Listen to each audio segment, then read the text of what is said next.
welcome to English Stories. Thank you for stopping by. Don't forget to share our stories with your friends. The Dog and the Sparrow. A shepherd's dog had a master who took no care of him, but often let him suffer the greatest hunger. At last he could bear it no longer, so he took to his heels and off he ran in a very sad and sorrowful mood. On the road he met a sparrow that said to him, "Why are you so sad, my friend?" "Because," said the dog, "I am very, very hungry, and have nothing to eat." "If that be all," answered the sparrow, "come with me into the next town, and I will soon find you plenty of food." So on they went together into the town, and as they passed by a butcher's shop, the sparrow said to the dog, "Stand there a little while till I peck you down a piece of meat." So the sparrow perched upon the shelf, and having first looked carefully about her to see if any one was watching her, she pecked and scratched at a steak that lay upon the edge of the shelf, till at last down it fell. Then the dog snapped it up, and scrambled away with it into a corner, where he soon ate it all up. "Well," said the sparrow, "you shall have some more if you will. So come with me to the next shop, and I will peck you down another steak."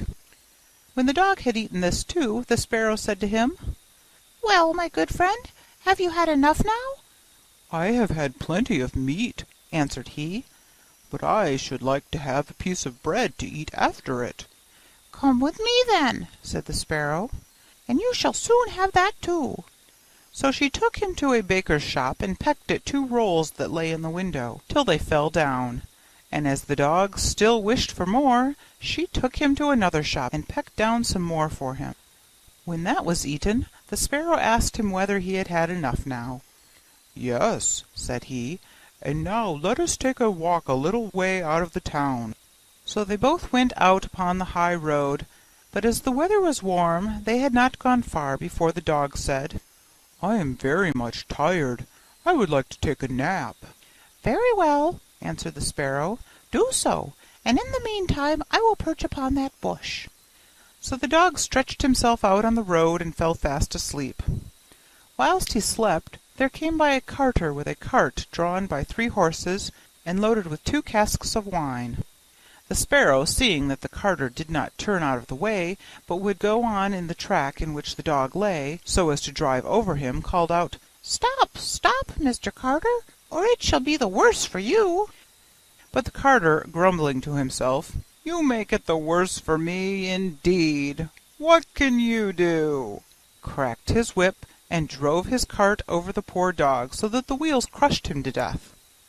"There!" cried the sparrow, "thou cruel villain, thou hast killed my friend the dog. Now mind what I say, this deed of thine shall cost thee all thou art worth." "Do your worst and welcome," said the brute. "What harm can you do me?" and passed on. But the sparrow crept under the tilt of the cart, and pecked at the bung of one of the casks till she loosened it, and then all the wine ran out, without the carter seeing it.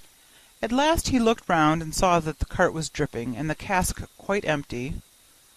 "What an unlucky wretch I am!" cried he.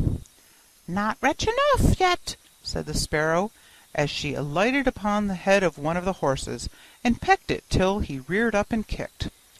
When the carter saw this, he drew out his hatchet and aimed a blow at the sparrow, meaning to kill her, but she flew away, and the blow fell upon the poor horse's head with such force that he fell down dead. "Unlucky wretch that I am!" cried he. "Not wretch enough yet," said the sparrow. And as the carter went on with the other 2 horses, she again crept under the tilt of the cart, and pecked out the bung of the second cask, so that all the wine ran out.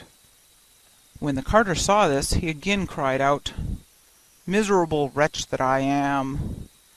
But the sparrow answered, "Not wretch enough yet," and perched on the head of the second horse, and pecked at him too. The carter ran up and struck at her again with his hatchet, but away she flew, and the blow fell upon the second horse and killed him on the spot. "Unlucky wretch that I am," said he. "Not wretch enough yet," said the sparrow, and perched upon the third horse. She began to peck him too. The carter was mad with fury, and without looking about him or caring what he was about, struck again at the sparrow, but killed his third horse as he had done the other two. "Alas, miserable wretch that I am!" cried he. "Not wretch enough yet," answered the sparrow as she flew away. "Now will I plague and punish thee at thy own house." The carter was forced at last to leave his cart behind him and to go home overflowing with rage and vexation. "Alas," said he to his wife, "what ill luck has befallen me! My wine is all spilt, and my horses all three dead." "Alas, husband," replied she, "and a wicked bird has come into the house, and has brought with her all the birds in the world, I am sure, and they have fallen upon our corn in the loft, and are eating it up at such a rate." Away ran the husband upstairs, and saw thousands of birds sitting upon the floor eating up his corn, with the sparrow in the midst of them. "Unlucky wretch that I am!" cried the carter, for he saw that the corn was almost all gone. "Not wretch enough yet," said the sparrow. "Thy cruelty shall cost thee thy life yet." And away she flew. The carter, seeing that he had thus lost all that he had, went down into his kitchen, and was still not sorry for what he had done, but sat himself angrily and sulkily in the chimney corner. But the sparrow sat on the outside of the window and cried, "Carter, thy cruelty shall cost thee thy life." With that he jumped up in a rage, seized his hatchet, and threw it at the sparrow, but it missed her, and only broke the window. The sparrow now hopped in, perched upon the window-seat, and cried, "Carter, it shall cost thee thy life." Then he became mad and blind with rage, and struck the window-seat with such force that he cleft it in two. And as the sparrow flew from place to place, the carter and his wife were so furious that they broke all their furniture, glasses, chairs, benches, the table, at last the walls, without touching the bird at all. In the end, however, they caught her, and the wife said, "Shall I kill her at once?" "No," cried he, "that is letting her off too easily. She shall die much more cruel death. I will eat her." But the sparrow began to flutter about, and stretch out her neck, and cried, "Carter, it shall cost thee thy life yet." With that he could wait no longer, so he gave his wife the hatchet, and cried, "Wife, strike at the bird, and kill her in my hand." And the wife struck, but she missed her aim, and hit her husband on the head, so that he fell down dead. And the sparrow flew quietly home to her nest.